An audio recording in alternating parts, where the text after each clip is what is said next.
Hello? Did we just die?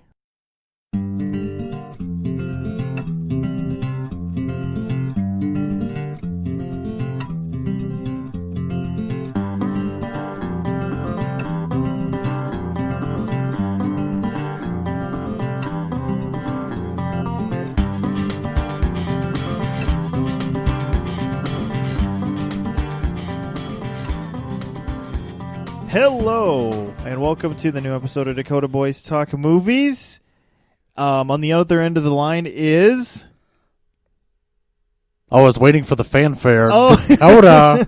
Oh my gosh, wait, that's not the other end of the line. Dakota, you don't sound like you're on the phone. No, I believe... Oh my gosh. I believe we're doing this in person? Yeah, I think we're distanced enough, right? Sure. Yes, we are in the same room again. It is so nice. It was fine. It's just it wasn't the same. It was hard to. It was just hard to feel that spark and chemistry, you know, over the over the grainy phone line. Yeah, it was kind of like talking to myself, honestly. Although I did have a lot of fun with that historical episode we did, and we really need to do another one of those historical events that need to be made into movies. I feel like your amusement from that comes as just because I was unable to pronounce Vercingetorix's name. It never gets old. I was really hoping you'd say it. Oh, man. But yes, we are back in person, and it is nice. On this episode, we're kind of just catching up a little bit on some things we saw. And this episode is just tentatively titled. We'll see what it ends up being titled, what you clicked on and downloaded. But right now, we'll just call it What Dakota Saw, which...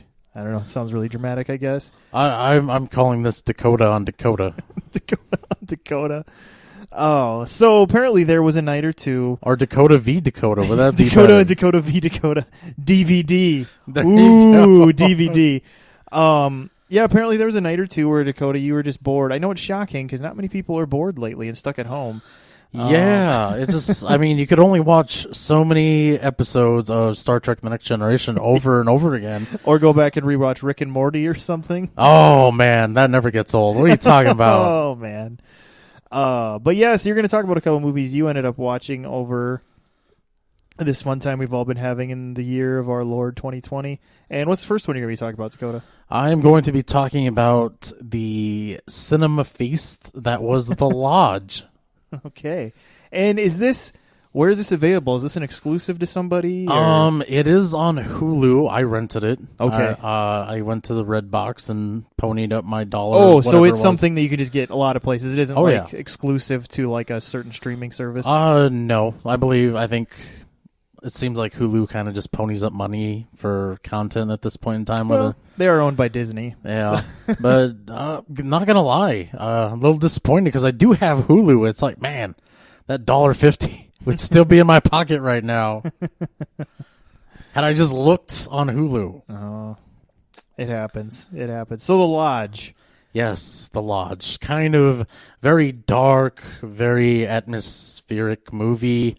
Don't let the trailers for this movie fool you, though. This is not a horror movie in the traditional vein. I would venture so far as to say it's not a horror movie at all. Although it is a really, like I said, dark movie. Is there a lodge? Yes. Okay, so the title doesn't lie, just the trailer a little bit. Yeah. Okay, good. Good to know. Where to begin with the story here? The story begins, oddly enough, Alicia Silverstone. It begins with her character, whose name is Laura. You kind of see her getting ready, almost like she's going out on a date. Her kids are pestering her, Mom, when are we going to leave? Turns out she's taking her kids over to her current husband's, future ex-husband's house. Her separated from husband? Yes, Okay. And, this movie is a total slow burn. Don't go into this thinking it's one of those action-packed, your heart's going to be racing a minute things. This movie is very subtle because it took the second time. It took me 2 viewings to realize in the very first part when she's kind of talking to her husband in the kitchen that she sees somebody kind of exit the property through the gate. Oh. And that kind of sets a chain of events in motion. I will kind of spoil it for you here, and this all happens in like the first 10, 15 minutes. Oh, spoiler for the first 10 minutes. Alicia Silverstone's character really hopes she's going to get back with her husband. They're going to patch things up, everything go back to be the way they were. After witnessing this and having her husband tell her, I want to finalize the divorce so I can marry the new hotness. She pours herself a glass of wine, sits down, and shoots herself. Wow. Very, very kind of dark way to enter this movie, and it gets even worse. As the movie goes along, they're having her memorial, and the friends and family, they all kind of had these balloons, and they let the balloons go. The little girl has this doll, which she's just in love with. She ties it to the balloon. Uh-oh. And tries, but the doll is so heavy it drags the balloon down, and the girl loses it. Symbolism? Is that symbolism, Steven? What could that... I mean, I'm feeling it is. Now, when you say the daughter loses it, do you mean the doll, or do you mean she, like, mentally loses it? Oh, a full-on breakdown. Oh, man. Oh, you can't help but just feel terrible for the kid. So you're telling me that Alicia Silverstone shoots herself, like, 15 minutes into this movie? Like 8, maybe 9. Oh, my gosh. Well, I'm all right there, because I'm a big Silverstone fan. So... she was one of my crushes back in the day. I will admit that. Wasn't she everyone? Oh man, probably. It'd just be weird now. Is it weird to see her old? This is very off topic. She's aged quite well. Yeah, I guess I haven't seen her in a while, so maybe she has. I mean, it is weird because I haven't seen her in anything, and like I didn't recognize her the first time I saw her, but after a few minutes, I'm like, kind of like Richard Armitage. I didn't realize he was in this movie till the credits rolled. He plays the dad. Fans of The Hobbit, I know you're out there. You know who he is. He was a very good-looking dwarf. The only good-looking dwarf in history, I guess. Yeah. He played because he was the main one, Thorin Oakenshield in the Hobbit movies. But yeah, okay. So, are we does this movie get supernatural or seemingly supernatural? Are we going this route with this movie? Then? Well, the only thing I could I don't want to spoil anything here. Sure. As the story goes along, I think it cuts to some time later, and it's about Christmas time, and the kids are living with their father. He wants them to kind of get used to her being around because they are planning on getting married. His new love, played by Riley Keough. Some of you may know who she is. Some of you may not. Really good actress. She plays the character of Grace in this. He comes up with the idea that, hey, we'll go to the family lodge. The kids love the lodge up in the mountains over Christmas time. And he decides to invite her along. And the kids are so not happy with this. They're just like, well, why can't it just be us? Of course, the dad's like, well, she's going to be part of this family. You better get used to it. So, they end up going to the lodge, and unfortunately, something happens. Ooh, the lodge. Something can't be good. Something happens business related, and he has to leave. So she's stuck kind of up there all alone, with the exception of her dog and these 2 kids. And things kind of slowly start going sideways. Like I said, I want to spoil this movie. But, yes. I just made like a weird flash. Okay. Yeah, I really cannot convey how much I like this movie. Just great performances all around. Jaden Martell, some of you guys may remember him from It. He played Bill, the younger version of Bill in It. And then Leah McHugh, they play the children. But very interesting movie, not a horror movie, like I said. It's a slow burn. Slow burn with twisty turny stuff? Yes. Gotcha. Kind of more a psychological thriller, you could say. Okay. But So kind of like, almost like, I feel like pre-70s, we kind of had more of those slow burn thrillers. Would it be more in the vein of some of those? Like, I would even consider, I mean, it very much is so, I guess. I wouldn't even say I would consider, I think a lot of people would agree, that, like, Psycho, the original, is almost like a slow burn. Oh, yeah. Oh, yeah. And so it's kind of in that vein where there's just a lot of tension built. You're not sure where it's going to go. Yeah. Okay. There are some things I will kind of just port out here. You find out throughout the course of the movie that Riley Keough's character, Grace, you find out she was in a cult when she was younger. Her father... Never good. Her father was actually the head of this cult, and they were a little bit of a bunch of extremists. They ended up all committing suicide.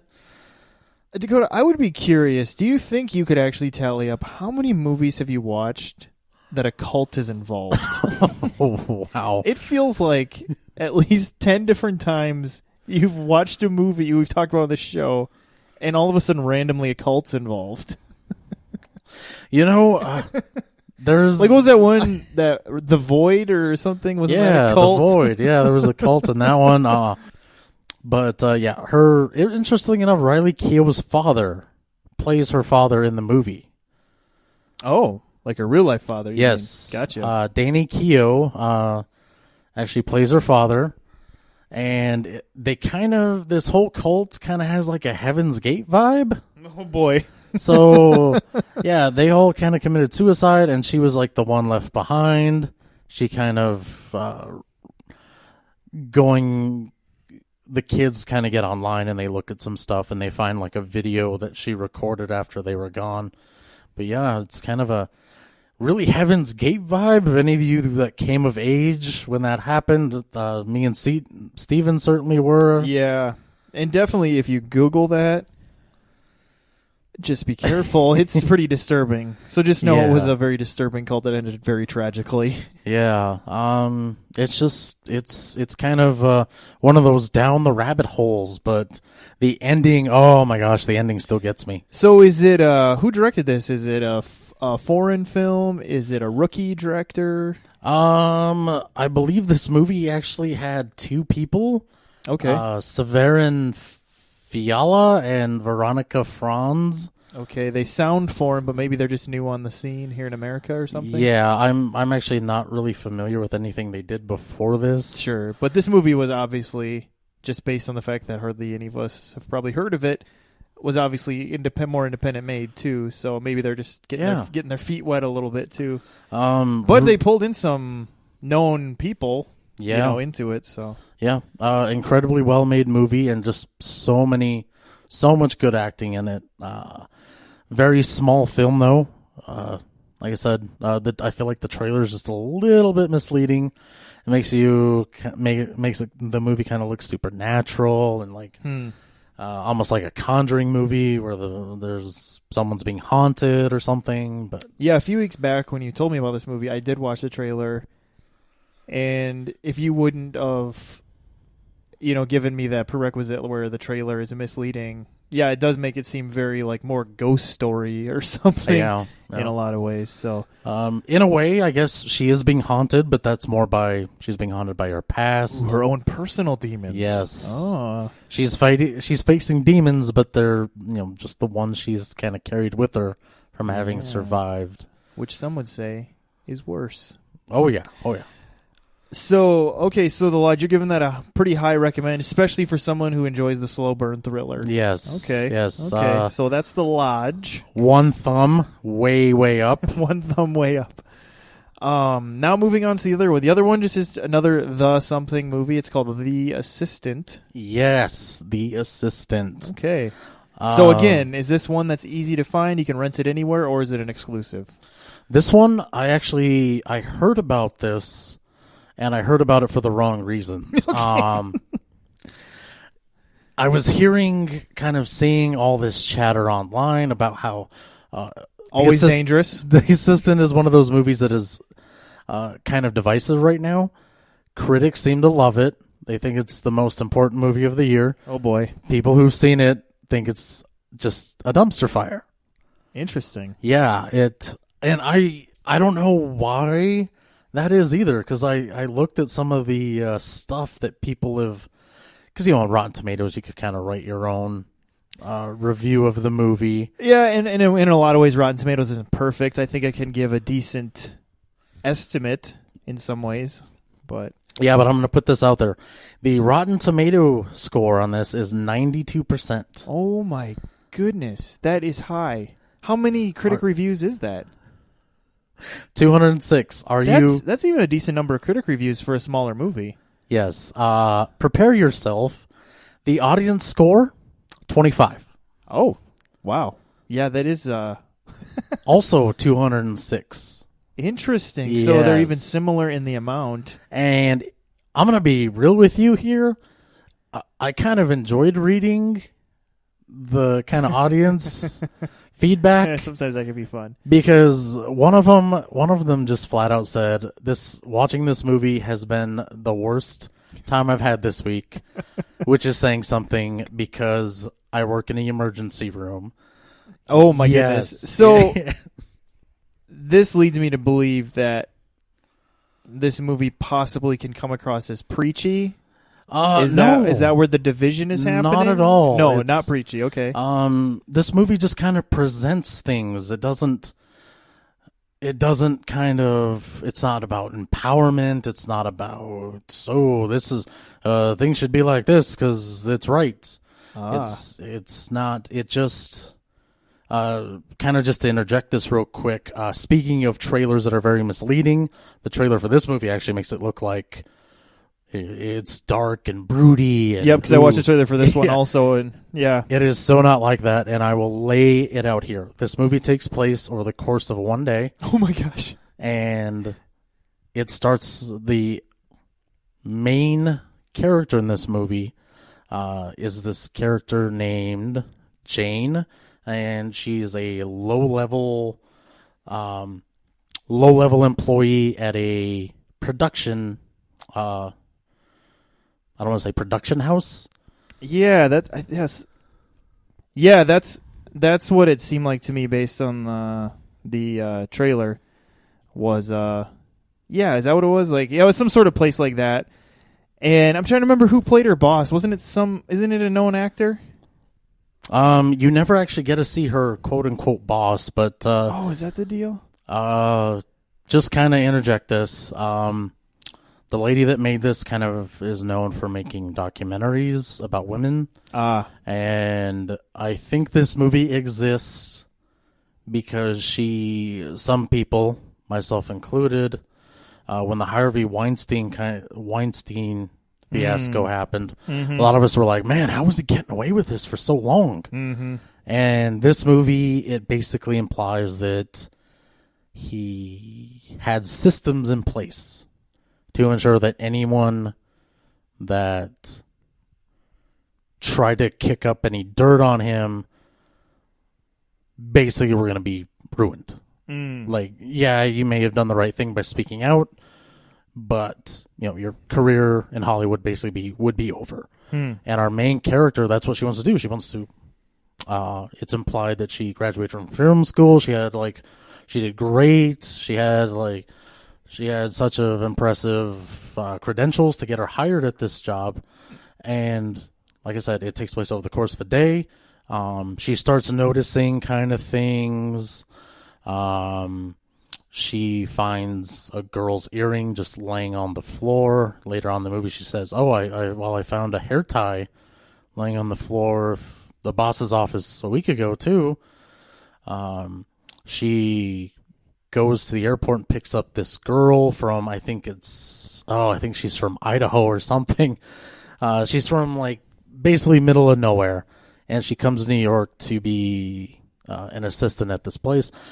And our main character just kind of is like, well, she doesn't really seem kind of suited for this sort of thing. She has no actual background. Like no credentials for the job type thing? Yeah, and she's put up in a really, really nice hotel, and for some reason her boss, who is a big-time Hollywood producer, goes to meet her at this place, and that's when she's like, okay, something's not right here, and she decides to go to HR, and that's when basically They put the screws to her. The guy in HR just flat out tells her, like, I have 500 resumes from people that could do your job. So go back to work. I'm going to pretend like this didn't happen. Unfortunately, because this guy is a part of the system, he lets the boss know. The boss is furious with her and just flat out tells her, like, don't ever let this happen again or else you're going to be ruined. And it's both scenes are very emotional. I think the actress in this did just a phenomenal job. Oh, I am trying to remember her name right now. Julia Garner. Fans of the show Ozarks may know who she is. I've seen her in that, and she's really foul-mouthed. Is she the daughter? She's in no, she's not the daughter in Ozarks. That curly blonde-haired gal. The one that swears like... I don't know. I just know they have a daughter with curly blonde hair. Or something. Yeah. She doesn't swear in this movie at all, interestingly enough. And it's such an honest movie. I really liked it. It was this is an actor's film. Like, basically it gets carried on the strength of its actors. Sure. And there's no glitz, there's no glamour. Like, oh man, I'm trying to remember that show on HBO with R.E. Gold, which I just hated. They made a movie out of it. It was based on Mark Wahlberg's life. Entourage? Yeah. This is the complete opposite of that, because this Office, even though this film producer's like, he's a bigwig, he's got all this gravitas to his position. It's like a crummy little office with terrible lighting. And yeah, it just, so, just full disclosure here, this movie isn't going to be for everyone. I know I get accused of rubber stamping things. I did do that with Birds of Prey. Bam! Put my stamp on it. Certified Dakota. Certified Dakota. But I can't do that with this because it is going to be a decisive movie. Some people may not like how it puts things out there, but sure, I incredibly enjoyed it. And I think we kind of love the spectacle of these Hollywood movies just a little too much. And it's movies like this, I think, that it'd be like eating pizza every day. Everyone loves pizza, but is it good to have it every day? No. Sometimes. Yeah, I know what you mean, because that's kind of, a lot of people right now are blaming Marvel. Like, we have this sickness in the movie theater. It's Marvel's fault. Every movie has to be like a spectacle and cost millions and millions, and we don't make any small, quiet movies anymore, or small movies with more purpose. But I do feel like they are still getting made, and streaming services are helping it. It's just harder for them to get noticed, i.e. The Assistant. I don't think I ever would have known this movie existed if you wouldn't have said anything. Yeah. Once again, this movie is probably made for like maybe 0.1% that a Marvel movie gets made for, but yeah, I found this film to be honestly refreshing. Sure. It's good to see good actors actually work with some material. Yeah, it's the same reason. Job. The same reason I love the movie First Reformed, which I brought up a few random times in the show. It's just, are you ever going to review that? Or I want you to watch that movie. Yeah, it's actors just chewing on great material, and yeah, it's a delight when you can find a movie where that works. Now we have this division. We have this 25% audience. We have this 92% critic. Where does Dakota land? Ooh. Now, would you put your? I'm guessing, based on how you're talking, you're a little closer to the critics than you would be the audience. Yeah, which is weird because it seems like lately, it's been a little. I've been siding with the audience more. Do you feel like the audience score is low? Now, a lot of times, what happens with audiences is that they go in and basically feel like they've been lied to, and then they just get mad. I can't really say anything because the trailer for this movie was just also very misleading. That's what I mean. Yeah. Because a lot of times audiences are going to a movie based on a trailer. Yeah. So this would be misleading. Whereas a critic, especially I know Leonard Maltin always talks about this, he doesn't watch trailers. He wants to go into movies with a clean slate mind. And I know a lot of critics end up doing that anyway, just because they see them so early that there's maybe a teaser trailer, but not. They're just seeing movies early, or they're seeing them at festivals. Yeah. Or something. And so, I almost wonder if there are more people than you realize do like this. It's just that so many people got hurt by the trailer. Yeah. Because, that happened to me. I can think of some movies where that happened to me where it's like you think you're going to one movie, and then it's almost like you almost have to watch it again just to reset your brain to be like, okay, I thought it was going to be one thing, and the whole first viewing ends up being jarring because of that. All right, so we got two movies you ended up watching that you both give high recommended watches if you're that type of person. Which I think that is what makes these types of movies a hard sell too. Is that the big movies, obviously they need to make their money back, so they need to make them so user friendly. Whereas these movies that are made, for lack of a better term, on the cheap. Or whatever, Hollywood version of on the cheap, not our own pocketbook on the cheap, but that they need it to be made cheap to make their money back because they know it's got a more niche audience, But yeah, so the first movie was The Lodge, and the second movie was The Assistant. So there you go, a couple of recommends from Dakota, and it sounds like both of these are just available many places. Yeah. Okay. If you do have Hulu, though, I mean, they're right there at your fingertips. Also, right. two kind of short movies too, because I think The Lodge isn't very long. Maybe like an hour and 40 minutes, and like I said, The Assistant's an hour and a half. Yeah. But yeah, if you're tired of watching the same stuff and maybe want to branch out and actually see some really good acting, that I highly recommend both of these movies. There you go. That is another nice thing about lower budget movies. They do tend to be shorter, unless they're made by Ari Aster, because his movies are incredibly long, usually for independent movies. Looking at you, Hereditary and Midsommar. So yeah, well, that was fun. That was fun to hear about some movies that... because I'm right there with probably a lot of you. I hadn't seen these movies. It's fun to hear about them. And so Dakota's definitely give them a check out. That was Dakota v. Dakota here, DVD. So we hope you enjoyed this episode of Dakota Boys. And we hope you have subscribed to us on iTunes, YouTube, Stitcher. We're in all those types of places, trying to make sure we're as accessible as possible. And then as far as just social media, we really mostly just stick to Facebook.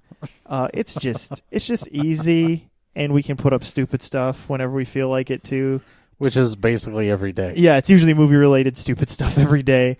And then every once in a while when there's something interesting in the news, we'll throw that on there too.